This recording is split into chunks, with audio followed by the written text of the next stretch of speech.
Well, all right. We got all these injector adapters made. Well, I just changed out the Deutsch connectors because they were all very bad. Connections were bad. There was no seal, no locks. But all fixed now. So we'll go ahead and install these back onto the engine. We'll start it up to see if it runs any better. I mean, expectations are low, but peace of mind is high knowing that these are very secure and well made. So we'll go ahead and put them on.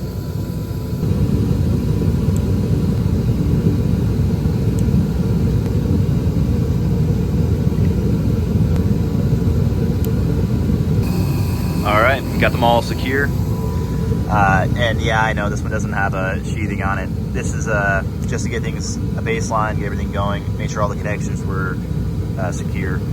So we'll start with that and move on.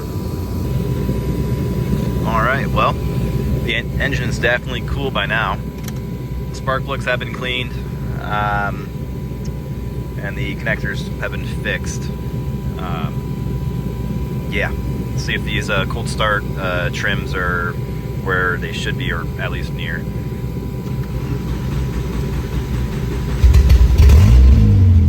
Not bad. And honestly, it's running a lot smoother. Look at that. This thing is running a lot smoother. I still do want to take it off of the batch fire on the injectors, just because, I mean, it's not very efficient. But that definitely helped it a lot. It's running pretty good now. Once it warms up, I may adjust the idle, get everything set up. This one does not have a idle air control valve. It is all manual. So you set it, and that's what it is, unfortunately. And then we'll just use the ignition timing to actually stabilize the idle. If it goes too low, we'll add timing. If it goes too high, it'll pull timing to bring the idle back down. But not bad so far. Looks like my AFRs are still good. The idle is a little high, so I'm probably gonna go ahead and adjust that here in a second. Drop it down to about 12 to 1,000 RPM. And to do this, we're gonna be using a 2.5 millimeter Allen bit driver, and then a 8 millimeter shallow socket. All right, backing off a little bit.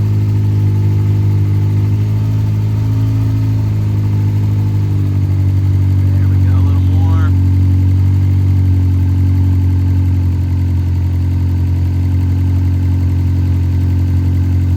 That sounds like about 1,000. Well, I wasn't too far off. We'll bring it down a little more.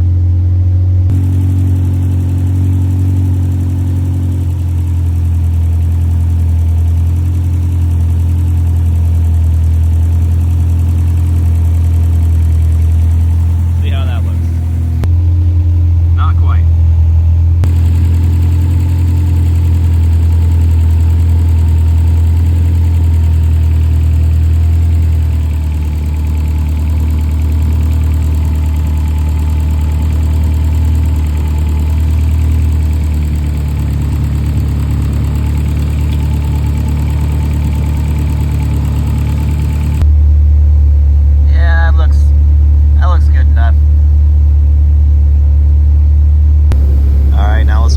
Laptop and set our ignition advance and retard for idle control.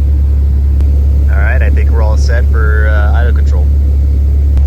Now we may have to adjust it back and forth, the screw, once we get everything up to operating temperature and get the correct air-fuel ratio. And then we'll come back to getting the idle perfect. But as of right now, it's looking pretty good. So for now, we're going to tighten up that jam nut at the bottom, that 8 millimeter, just so we know it doesn't rattle out. This may affect your idle a little bit because it will be pulling on the threads.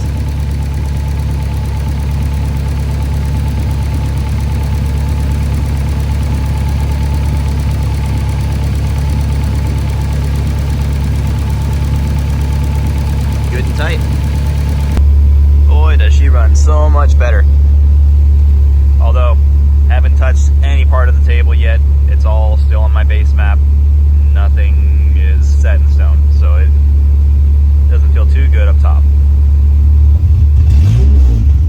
Very lean on the tip in.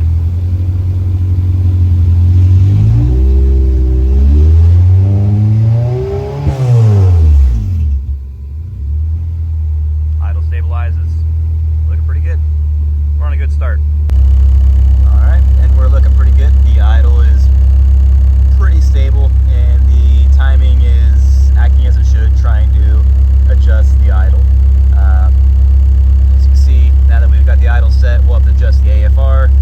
And then once we adjust the AFR, it may bring the ignition timing a little higher than I want, or maybe a little bit lower than I want. So we'll have to, kind of go back and forth, but that's pretty much it.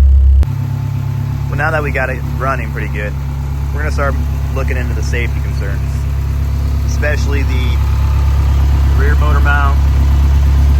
Got to get that bolt through, fix that bolt, fix the intermediate shaft, take a look at that, see how that's going.